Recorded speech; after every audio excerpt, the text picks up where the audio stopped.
तर hit and run प्रकरणी विरोधकांनी सत्ताधाऱ्यांवर टीकेची झोड उठवली आहे ना, सत्तेची मस्ती आली अशी टीका केली आहे विजय वडेट्टीवारांनी। तर जाणून बुजून बावनकुळेंना टार्गेट करणं योग्य नाही असं उपमुख्यमंत्री फडणवीस म्हणतात। बघूया।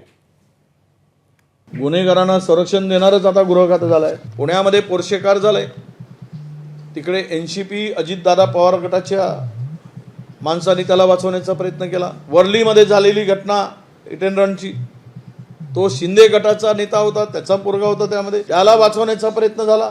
तिसरी घटना म्हणजे बावनकुळेंची, ड्रायव्हर दारू पिऊन चालवत आहे आणि त्याच्या बाजूला मुलगा बसला। आता दारू पिऊन जर ड्रायव्हर चालवत आहे गाडी, हे माहीत आहे, तर ड्रायव्हरला गाडी कोणी देईल का?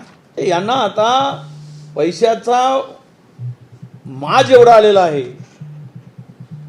सत्तेचा माज एवढा आलेला आहे, यांच्या गाड्या आता सुसाट जायला लागल्या आहेत। यांना लोकांच्या जीवाची पर्वा नहीं।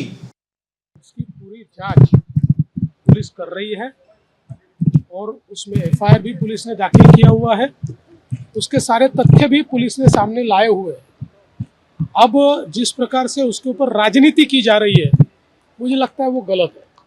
इस प्रकार से बावनकुळे जी को टारगेट करने का विचार रखते हुए उसके ऊपर राजनीति करना ये ठीक नहीं है। एबीपी माझा, उघडा डोळे बघा नीट।